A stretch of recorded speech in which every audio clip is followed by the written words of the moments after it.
The First School, presented by the Historical Society of West Covina. Welcome, everyone. As we gather here at Hearst Ranch, a place rich with history and a living testament to the early days of West Covina, we take a moment to use it as our starting point, a reference on our short journey to where West Covina's educational story first began.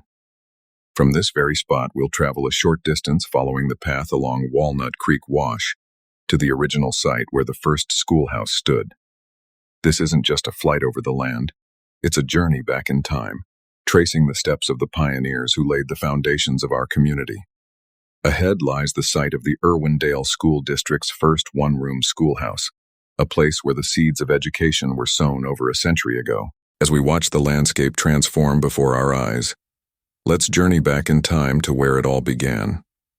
Here, on this very site, the first seeds of education in West Covina were planted over a century ago. The year was 1908, and the community was just beginning to take shape. But the families in this burgeoning area had a shared vision. They wanted a local school for their children, a place where learning could take root close to home. This sentiment was captured in the local newspaper of the time, which clearly expressed the community's need for a school. Covina Argus, August 1st, 1908. The children of the Walnut Center District attend the Bassett and Irwindale schools, but a movement is being agitated relating to the building of a schoolhouse near the center of the new territory, as the number of scholars is increasing rapidly each year. Covina Argus, February 20th, 1909.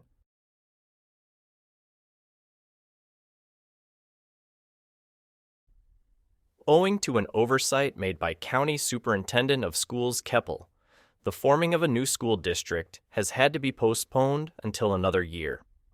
It is the intention of the residents of Irwindale and Walnut Center to continue the action next October. Many of the residents of Walnut Center are sending their children to school at Covina and El Monte, a distance of 5 miles in either case. Irwindale School District, a new school district is formed. Despite initial delays, the community's determination did not waver. By October 1909, their efforts culminated in the official formation of the Irwindale School District, marking the beginning of a new chapter in the area's educational history. Covina Argus, October 9th, 1909. It will be a busy day in the office of the County Superintendent of Schools today. At 10 a.m., a petition will be heard, signed by a large number of hens of families residing west and southwest of Covina, praying for the formation of a new school district to be known as the Irwindale School District. Covina Argus, October 26th, 1909. Last Saturday, County Superintendent of Schools Keppel granted the petition setting aside the 2nd, 3rd, 4th, and 5th subdivisions of the E.J. Baldwin tract as a new school district, to be known as the Irwindale District. A gift of land, Mr. and Mrs. B.F. Maxson's generosity. With the district officially formed, the next step was securing a site for the school. In a generous act of community spirit, Benjamin F. Maxson donated 5 acres of land, providing a foundation, literally and figuratively, for the new schoolhouse. Covina Argus, November 6, 1909. At the election held last Monday by the residents of the new Irwindale School District, it was voted to procure the 5 acres of land lying east of South Orange Avenue and north of Merced Street. A temporary building was erected this week, and school will open Monday with Mrs. Abbott of Pasadena as teacher. The first schoolhouse was built on Irwindale Avenue, today Sunset Avenue, in a spirit of jubilation. The first class contained 17 eager students. The building had neither gas lighting nor plumbing, and drinking water came from a hand pump, which had to be drawn an hour beforehand in order to give the sand a chance to settle. The center of town was then on Orange Avenue, and consisted principally of a blacksmith shop and a general store. But as the community continued to grow, so too did the educational needs of its children. This led to a significant decision: annexing the Irwindale territory to the Covina High School District. This move was crucial to ensure that the children who completed their primary education at Irwindale would have a seamless transition to secondary education. Working in collaboration with the Covina Chamber of Commerce, the high school board acted swiftly to integrate the new Irwindale Grammar School District into the Covina Union High School District. This annexation would not only enhance educational opportunities, but also boost property values in the area. Covina Argus, January 1st, 1910. Irwindale Territory annexed to Covina High School District.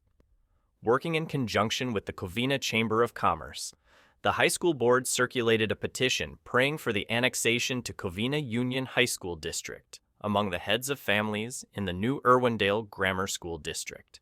The petition was submitted to County Superintendent Keppel the following day, and Thursday the Board of Supervisors annexed this new district to Covina for high school purposes.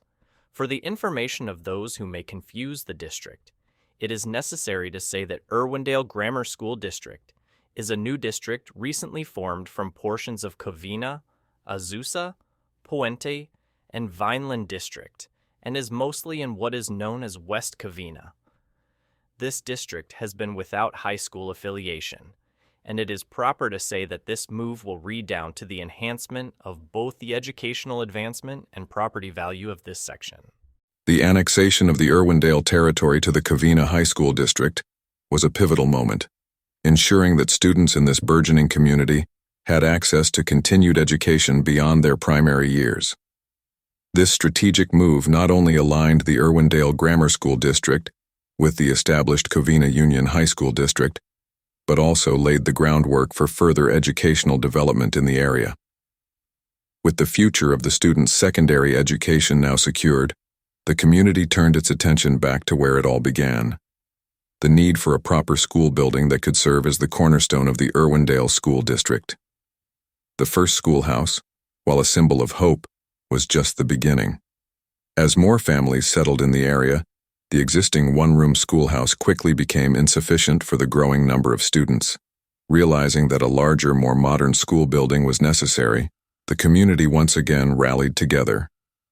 The spirit of cooperation that had defined the formation of the district now fueled a new mission: to raise the funds needed for a new two-room schoolhouse that could accommodate the educational needs of all their children. A community united, raising the new schoolhouse. With the formation of the Irwindale School District, the community's focus shifted to building a proper schoolhouse. The school bonds provided the essential funding, and by January 22, 1910, bids for the construction of a new two-room schoolhouse were officially accepted. The community's efforts came to fruition on April 2, 1910, when the bid was awarded, and construction began shortly thereafter. Just a few months later, on September 19, 1910, the new schoolhouse was completed and ready to welcome students. The building, set in a walnut grove on a 5-acre parcel of land, was officially dedicated on the evening of September 19th with fitting exercises. The excitement and pride of the community were palpable as they gathered to celebrate the opening of their new school. Covina Argus, September 24, 1910. West Covina has new building, and Los Angeles young lady is in charge of pupils. Set in a walnut grove, where 5 years ago nothing but the bare barley plains were to be seen, a new schoolhouse has been erected at a cost of $5,000 at West Covina, and this week at Monday night the building was dedicated with fitting exercises, and school is now in full swing in the new home.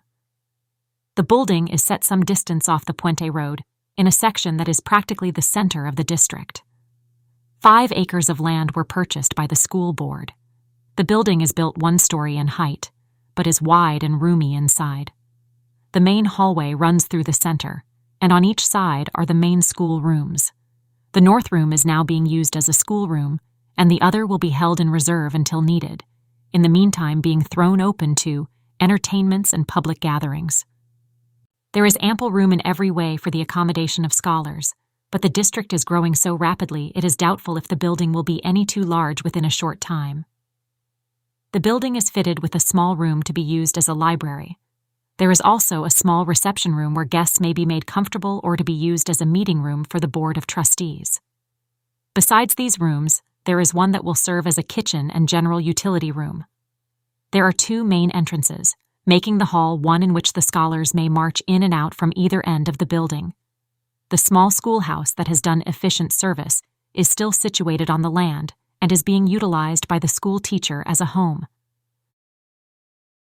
With the formation of the Irwindale School District and the successful completion of the new two-room schoolhouse in 1910, the community's vision for a local center of education had finally been realized.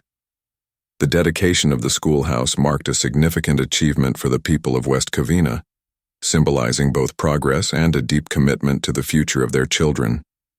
Nestled within a walnut grove, the new schoolhouse became a beacon of hope and learning for the area. It was more than just a building. It was a foundation for the community's educational journey, where the children of West Covina would gather to learn and grow.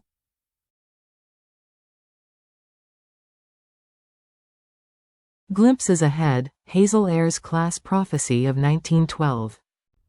Just 2 years after the schoolhouse opened its doors, Irwindale School celebrated a major milestone, its first graduating class.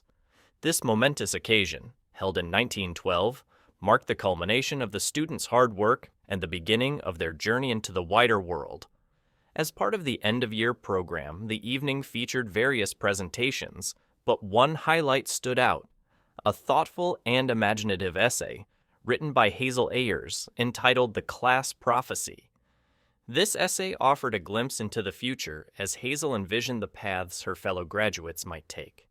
The event was captured in the Covina Argus, which detailed the program for the night. Covina Argus, June 1, 1912. The following program was given last night at the Irwindale School. Class Prophecy by Hazel Ayers. Distribution of diplomas to the graduates, who were Hazel Ayers, Earl Brockman, Carl Brockman, Harry Hughes, Philip Hungerford, and Eddie Jackley. Class Prophecy. One day, near the close of our school term, we were talking over the past and of the days to come, and I had a great wish to see into the future and see the lives of my classmates. Then, all of a sudden someone knocked at the door and said, "Your wish shall be granted." I thought this queer as I could see no one in sight, but all of a sudden the bookcase near which I sat seemed to have moving films or pictures within. Then I drew near and saw to my delight that my wish was truly being granted. First came the picture of a stage with the footlight shining, and out upon came a great violinist. This was Carl Brockman. He had grown very tall and a little heavier, but he was almost the same as when he went to Irwindale. Next came the picture of an airplane, and the driver was Philip Hungerford, a tall and very careful young driver. The airplane was one of his own inventions and he was very proud of it indeed.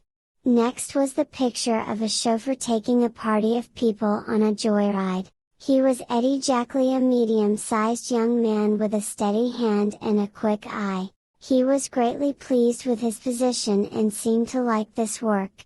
The next was a picture of a blacksmith shop, and Harry Hughes standing by the forge. He was a large, strong young man, and he seemed very interested and pleased in his work. The next was a picture of a machine shop, and a mechanic was putting together a motorcycle, which had been broken. This was Earl Brockman, a heavy-set young man who was working with great care and earnestness, and whose plans for the future had been fulfilled.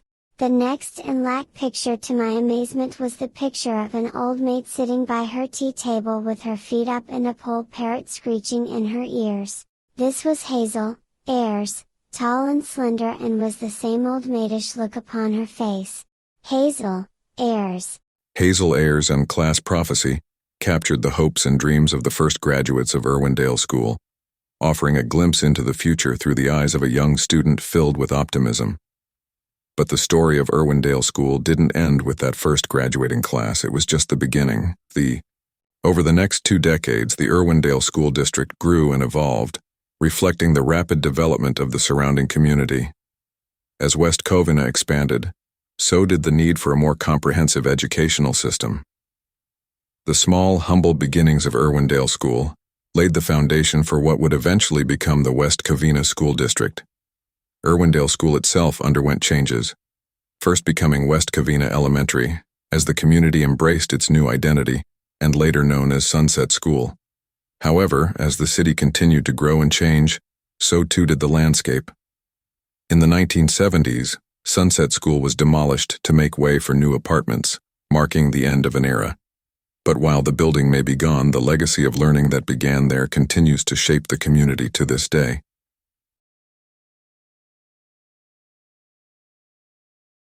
From its beginnings as a single-room schoolhouse to its transformation into Sunset School, the journey of Irwindale School reflects the story of West Covina itself. Though the school may no longer stand, its impact endures, reminding us of the foundation of learning and community that was built there. As we return to the present, we honor the memory of those who shaped the educational legacy of our city, ensuring that the spirit of those early days lives on in the generations to come.